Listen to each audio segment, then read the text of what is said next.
बिहार में सरकार की ओर से बनाए गए शराबबंदी कानून के बाद भी शराब माफियाओं पर इसका कोई असर नहीं हो रहा। शराब माफिया शराबबंदी कानून को ताक पर रखकर शराब का अवैध कारोबार जारी रखे हुए हैं। राज्य की पुलिस माफियाओं के खिलाफ सख्त नीति अपना रही है, जिसमें उसे सफलता मिलती दिख रही है।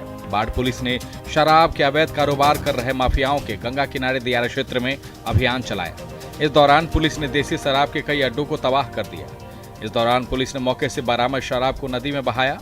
अथमगोला पुलिस ने गुप्त सूचना के आधार पर अभियान चलाया। बिहार में शराब माफियाओं पर जैसे जैसे पुलिस की सख्ती बढ़ती जा रही है, वैसे वैसे शराब माफिया अपने कारोबार के लिए सुदूर इलाके को अपना ठिकाना बना रहे हैं, लेकिन पुलिस की मुस्तैदी उनके मंसूबों पर पानी फेर रही है। यदि पुलिस माफियाओं के खिलाफ इसी तरह सख्त रही, तभी राज्य में शराबबंदी कानून को सफलतापूर्वक लागू किया जा सकेगा और लोगों को शराब से हो रहे नुकसान से बचाया जा सकेगा। औरंगाबाद बाल सुधार गृह में बच्चे की पिटाई का वीडियो सोशल मीडिया पर वायरल हो रहा है। वायरल वीडियो में बच्चा अपने शरीर पर चोट के निशान दिखा रहा है और आरोपियों पर कार्रवाई की गुहार लगा रहा है।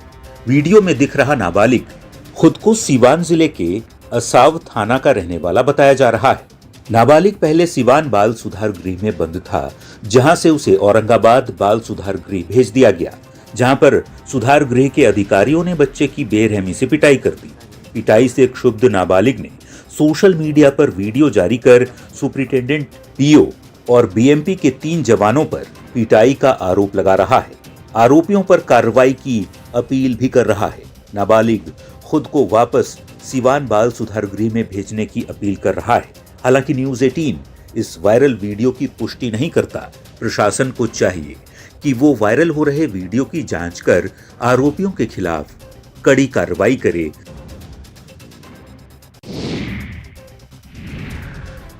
रेलवे ट्रैक पर हो रही दुर्घटनाओं के बाद भी लोग सचेत नहीं हो रहे हैं। लोगों पर रेलवे की अपील का कोई असर होता नहीं दिख रहा। आप खुद इस तस्वीर को ही देख लीजिए। इन लोगों को ना तो अपनी जान की परवाह है और ना ही किसी तरह की कार्रवाई का। बेखौफ होकर रेलवे पटरी को पार कर रहे लोगों की यह तस्वीर पटना गया रेलखंड के तरगना स्टेशन के पास की बताई जा रही है। रेलवे ट्रैक के पास बैठे उन लोगों को ना ही कोरोना का डर है और ना ही ट्रेनों का। ट्रेन से उतरने वाले लोग समय की बचत के लिए तय रास्ते का प्रयोग न करके रेलवे लाइन को पार करने लगते हैं, जिसके कारण कई बार लोगों को तेज रफ्तार गाड़ियों का शिकार बनना पड़ता है। रेलवे ट्रैक पर बढ़ रही दुर्घटनाओं को रोकने के लिए रेलवे की ओर से ट्रैक के आसपास घेराबंदी भी की गई है और कई बार लोगों पर जुर्माना भी लगाया जाता है। फिर भी लोग पटरी को पार करने से बाज नहीं आते, जिसके कारण लोगों के जान माल की हानि तो होती ही है, साथ साथ रेलवे को भी नुकसान होता है।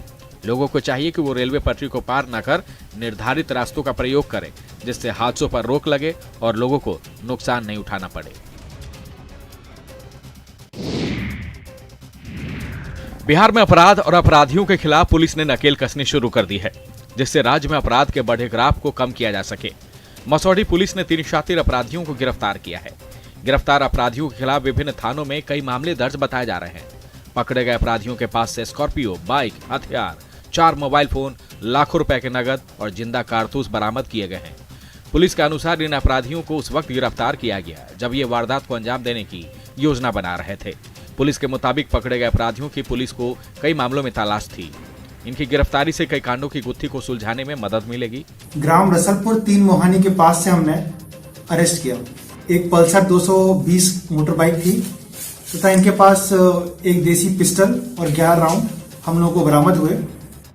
गिरफ्तार अपराधियों के पहचान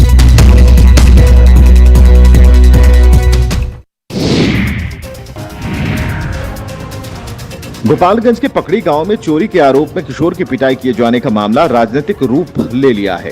किशोर की पिटाई का वीडियो वायरल होने के बाद बिहार सरकार के श्रम संसाधन मंत्री जीवेश मिश्रा ने पीड़ित के गांव पहुंचकर पूरे मामले की जांच की। मंत्री ने पीड़ित किशोर और उसके परिजनों से मुलाकात कर दोषियों के विरुद्ध कार्रवाई करने का आश्वासन दिया। वहीं दूसरी ओर भाजपा के प्रदेश उपाध्यक्ष और पूर्व विधायक मिथिलेश तिवारी ने राजद विधायक प्रेम शंकर यादव पर बच्चे की पिटाई को लेकर गंभीर आरोप लगाए। आपको बताएं कि 3 जनवरी को बैकुंठपुर थाना क्षेत्र के पकड़ी गांव में 13 साल के किशोर को चोरी के आरोप में 4 लोगों ने पकड़कर बेरहमी से पीटा था। इसके बाद नंगा करने के बाद खंभे से बांध दिया था। इस मामले में पुलिस ने 4 लोगों के विरुद्ध प्राथमिकी दर्ज कराई, जिसमें एक गिरफ्तारी हुई और 3 अभियुक्त फरार हैं। पुलिस अपना अनुसंधान कर भी रही है और जल्द से जल्द स्पीडी ट्रायल चला करके जो दोषी है उसको सजा मिले इस नियत से मैं वहां गया था और अधिकारियों को निर्देश भी दिया।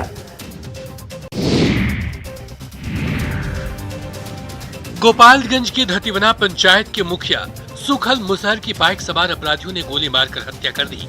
बताया जा रहा है कि बेखौफ अपराधियों ने चुनावी रंजिश में वारदात को अंजाम दिया। बाइक सवार 2 अपराधी पिस्टल से फायरिंग करते हुए मुखिया के दरवाजे पर पहुंचे और मुखिया को पकड़कर गोली मार दी।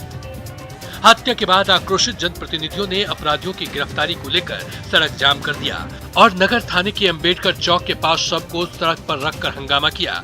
हालांकि पुलिस के मुताबिक हत्या में संलिप्त अपराधियों की पहचान कर ली गई है और गिरफ्तारी के लिए छापेमारी की जा रही है।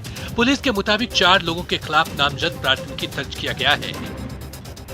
बता दें कि गोपालगंज में जनप्रतिनिधियों की हत्या का यह पहला मामला नहीं है। इससे पहले मीरगंज थाने के सवैया में 10 जनवरी को बीडीसी गयासुद्दीन खान उर्फ मुन्ना की गोली मारकर हत्या कर दी गई थी, जिसमें पुलिस 7 अभियुक्तों में से अब तक एक की भी गिरफ्तारी नहीं कर सकी है।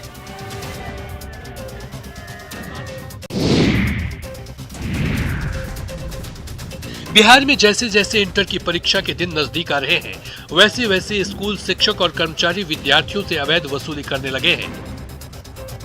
प्रैक्टिकल में नंबर देने के नाम पर बच्चों से अवैध वसूली का खेल जारी है। सोशल मीडिया पर शिक्षक की ओर से प्रैक्टिकल के नाम पर बच्चों से अवैध वसूली का वीडियो वायरल हो रहा है। वायरल वीडियो में शिक्षक बच्चों से पैसे की मांग करते हुए दिखाई पड़ रहे हैं। अच्छे नंबर पाने की लालच में बच्चे उनकी मांग को पूरा करते हैं। सोशल मीडिया पर वायरल हो रहा वीडियो खगड़िया के बेलदौर गांधी इंटर कॉलेज का बताया जा रहा है, जिसमें शिक्षक प्रैक्टिकल के नाम पर बच्चों से अवैध उगाही कर रहे हैं। हर बच्चे से पैसे की डिमांड की जा रही है। वायरल हो रहे वीडियो पर संज्ञान लेते हुए डीएम ने शिक्षा विभाग के अधिकारियों को मामले की जांच करने का आदेश दिया है और आरोपी पर कार्रवाई करने की बात कही है। विभागीय अधिकारियों को मामले की तुरंत जांच करनी चाहिए, जिससे अवैध वसूली को रोका जा सके।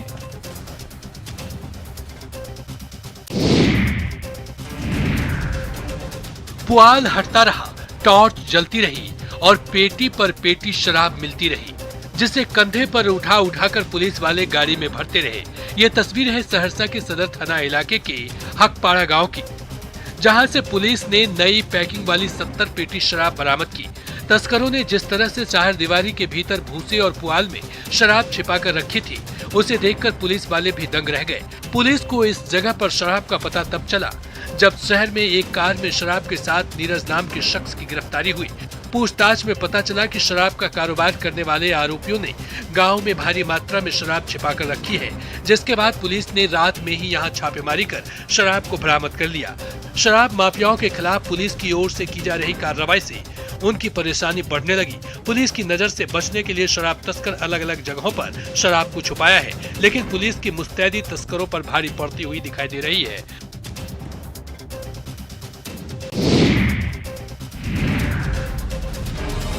बिहार में शराब माफियाओं के खिलाफ पुलिस का अभियान जारी है। पुलिस तस्करों के खिलाफ अभियान चलाकर उनके मंसूबों पर पानी फेर रही है।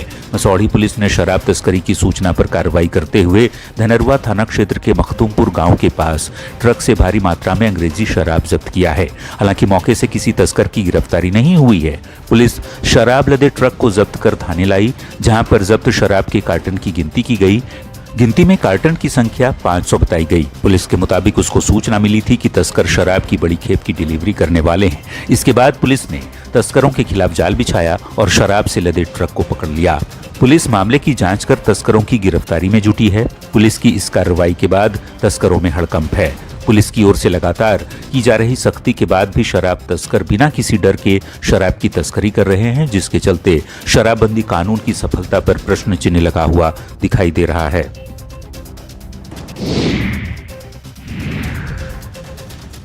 बिहार सरकार के शराबबंदी कानून लागू करने के लिए बिहार पुलिस शराब तस्करों के खिलाफ सख्ती बनाए हुए है। तस्करी को रोकने के लिए अभियान चला रही है। पूर्वी चंपारण में तो पुलिस इसे लेकर कुछ ज्यादा ही मुस्तैद है। जिले के नए एसपी ने पुलिस को शराब माफियाओं के खिलाफ अभियान चलाने की छूट दे रखी है, जिसके बाद से पुलिस तस्करों के खिलाफ कार्रवाई में जुट गई है और अवैध शराब की धरपकड़ भी कर रही है। घोड़ासहन थाना की पुलिस ने सूचना के आधार पर दक्षिणी पंचायत के वार्ड नंबर 5 की सदस्य रूबी देवी के घर पहुंची। दरवाजा बंद होने के कारण पुलिस ने कुछ देर तक दरवाजा खुलने का इंतजार किया। दरवाजा नहीं खुलने पर पुलिस दरवाजा तोड़कर घर के अंदर दाखिल हो गई और वार्ड सदस्य के घर में रखे 134 बोतल नेपाली शराब को जब्त कर लिया। मौके से पुलिस ने रूबी देवी और उसके बेटे को भी गिरफ्तार कर लिया है। इसके बाद पुलिस ने उसी वार्ड के निवासी शिव शंकर प्रसाद के घर से 46 बोतल नेपाली शराब जब्त किया और शिव शंकर की पत्नी रीता देवी को गिरफ्तार किया।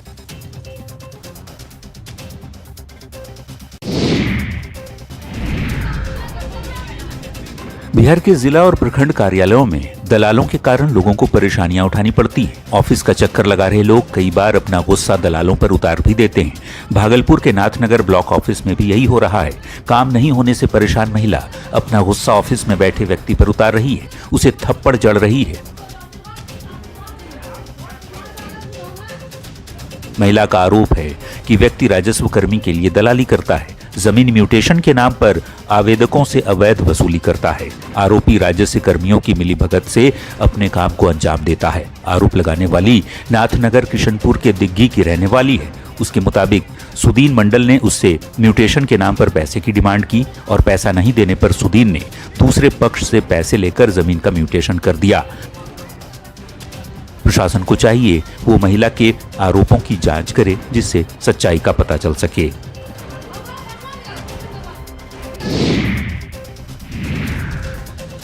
बिहार में शराबबंदी कानून के लागू होने और शराबियों पर पुलिस की ओर से की जा रही सख्ती के बाद भी लोग शराब पीने से बाज नहीं आ रहे हैं। शराब के खिलाफ सरकार की ओर से लगातार अभियान चलाए जा रहे हैं। शराब तस्करों के खिलाफ पुलिस अभियान चला रही है, जिससे शराब तस्करों के मनोबल को तोड़ा जा सके और राज्य में शराब के अवैध कारोबार को रोका जा सके। लेकिन इसके बाद भी शराबियों को शराब की सप्लाई कर रहे हैं और आदत से लाचार शराबी जाम छलका रहे हैं। इन लोगों को ही देख लीजिए। पुलिस की गिरफ्त में आ चुके ये लोग सुपौल के पिपरा खुर्द स्थित पीएनबी बैंक के स्टाफ हैं। कोई बैंक मैनेजर है तो कोई क्लर्क। पुलिस ने इन्हें शराब पीते हुए पकड़ा है। पुलिस को सूचना मिली थी कि बैंक कर्मी बैंक में शराब पार्टी कर रहे हैं, जिसके बाद पुलिस ने मौके पर पहुंचकर इनके शराब पार्टी में खलल डाल दिया और शराब सहित बैंक मैनेजर और 3 अन्य स्टाफ को गिरफ्तार किया। गिरफ्तार लोगों को पुलिस सदर थाना ले आई, जहां उनकी मशीन से जांच की गई। शराब पीने की पुष्टि के बाद पुलिस ने गिरफ्तार कर आरोपियों के खिलाफ मामला दर्ज कर लिया है।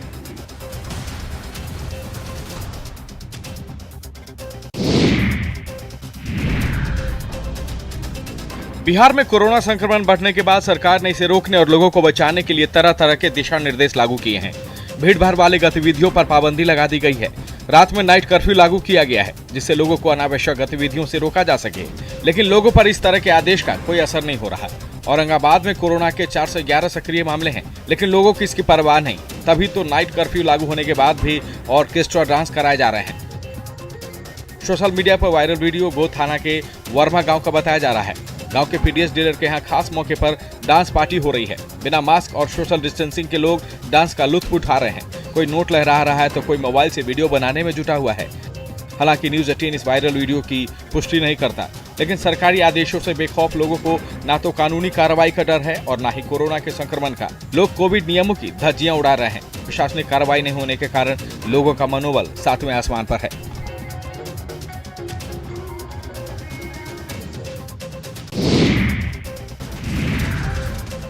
बिहार में कोरोना गाइडलाइन को लागू कराने के लिए प्रशासन ने सख्ती दिखानी शुरू कर दी है, जिससे राज्य में कोरोना संक्रमण को रोका जा सके। लखीसराय में कोविड की संख्या में हो रही वृद्धि के कारण संक्रमण के मामलों में तेजी देखने को मिल रही है, जिसका मुख्य कारण लोगों की ओर से बढ़ती जा रही लापरवाही है। लोग ना ही मास्क लगा रहे हैं और ना ही सोशल डिस्टेंसिंग का पालन कर रहे हैं। लोगों की ओर से बढ़ती जा रही लापरवाही के कारण प्रशासन ने उनके खिलाफ कार्रवाई शुरू कर दी है और इसी क्रम में एसडीएम संजय कुमार सिंह के नेतृत्व में लापरवाह लोगों के खिलाफ अभियान चलाया गया। अभियान के वक्त अधिकारियों ने खुद जगह जगह पर जांच की और नियमों की अनदेखी कर रहे लोगों पर कार्रवाई करते हुए जुर्माना वसूला। जांच के वक्त लापरवाह दिख रहे लोगों को सख्त चेतावनी दी गई। अधिकारियों ने बाजार के साथ सड़कों पर गुजर रहे वाहनों की जांच की और लोगों को कोविड प्रोटोकॉल को मानने की हिदायत दी। इस संबंध में प्रशासनिक अधिकारियों का कहना है कि इससे लोग नियमों का पालन करेंगे, जिससे संक्रमण को काबू करने में सहायता मिलेगी।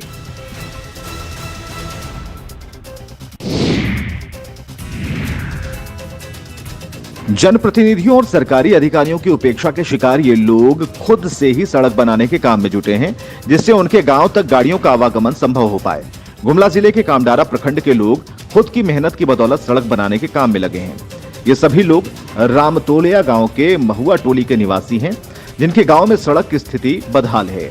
महुआ टोली से पाकू जोड़ने वाली सड़क में जगह जगह गड्ढे हैं, जिसके कारण गांव में वाहनों का आवागमन मुश्किल हो गया था और हर समय दुर्घटना की संभावना बनी रहती थी। गांव वालों ने स्थानीय विधायक को इस समस्या से अवगत कराया और समाधान की मांग की, लेकिन विधायक ने इस समस्या के निदान के लिए कोई पहल नहीं की, जिसके बाद गांव के लोगों ने खुद ही इसे बनाने का फैसला लिया। गांव वालों का यह निर्णय तो पहले मुश्किल मालूम पड़ रहा था, लेकिन मेहनत के बाद से गांव वालों ने न सिर्फ खुद के लिए सड़क का निर्माण किया, बल्कि अन्य लोगों के लिए मिसाल पेश कर डाली। झारखंड के गढ़वा में लोग परंपरागत फसलों की खेती को छोड़कर फल और सब्जियों की खेती करने लगे हैं। धान, गेहूं और दलहन की खेती से मन मुताबिक आमदनी नहीं होने के कारण यहां किसानों का इन फसलों से मोह भंग हो चुका है। किसानों ने इसी की वजह से फल, सब्जी और स्वीट कॉर्न की खेती करनी शुरू कर दी है। इससे किसानों को आर्थिक लाभ भी मिल रहा है। स्थानीय निवासी अयोध्या बिंद परंपरागत फसलों को छोड़कर स्ट्रॉबेरी, टमाटर, पपीता, बैगन और स्वीट कॉर्न की खेती कर रहे हैं, जिससे उन्हें कम लागत में ज्यादा कमाई हो रही है। अयोध्या बिंद की खेतों से निकल रहे इन फसलों की स्थानीय बाजारों में काफी डिमांड है, जिससे उन्हें फसलों को बेचने के लिए ज्यादा नहीं सोचना पड़ता है।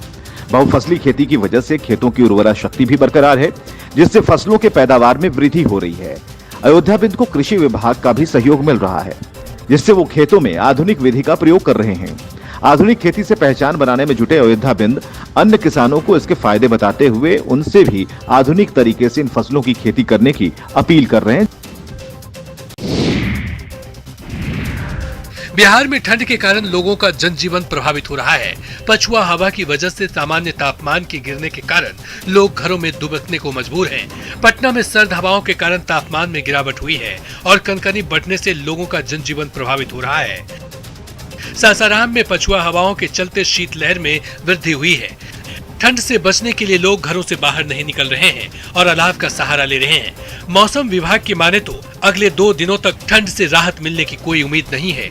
लगातार बढ़ रहे ठंड से उत्तर बिहार के कई इलाकों में कोल्ड वेव अलर्ट की चेतावनी दी गई है। कोरोना के कारण तो पहले ही लोगों के जनजीवन पर बुरा असर पड़ा है, फिर शीतलहर ने उसे तबाह कर दिया। सबसे ज्यादा परेशानी बुजुर्गों और मजदूरों को हो रही है। ठंड की वजह से मजदूर काम पर नहीं जा पा रहे हैं, जिसके कारण उनके सामने आर्थिक समस्या उत्पन्न हो गई है। ठंड से बेहाल मजदूर शीतलहर के कम होने का इंतजार कर रहे हैं, जिससे वो दोबारा मजदूरी कर अपने परिवार का जीवन यापन कर सके।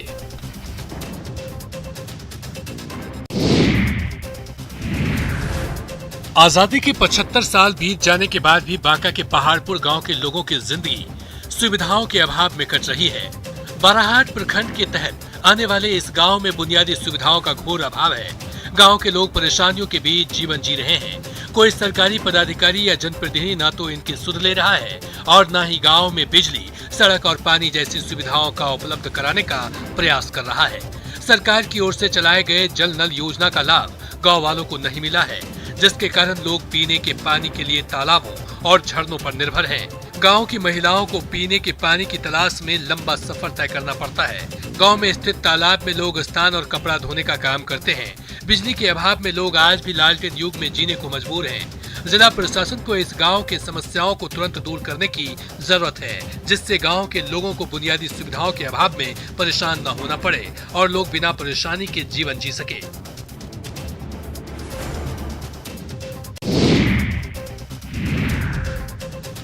रात में घर के बाहर खड़े पुलिस वालों की ये तस्वीरें उत्तर प्रदेश के कानपुर से आई है। दरअसल अमेरिका में रहने वाले युवक का श्याम नगर में अपना मकान है। इस मकान में चारों तरफ सीसीटीवी लगे हुए हैं। वारदात वाली रात जब घर का मालिक सीसीटीवी में घर देख रहा था, तभी उसने देखा कि मकान के अंदर कुछ लोग मौजूद हैं, जिसके बाद उसने तुरंत ही इलाके के लोगों को और चकेरी थाना पुलिस को मामले की सूचना दी। सूचना पर पुलिस तुरंत मौके पर पहुंच गई और मकान को चारों तरफ से घेर लिया। इस बीच एक बदमाश फायरिंग करते हुए मकान से बाहर भागा। पुलिस की जवाबी फायरिंग में उसे गोली लग गई, जिससे वो घायल होकर गिर पड़ा।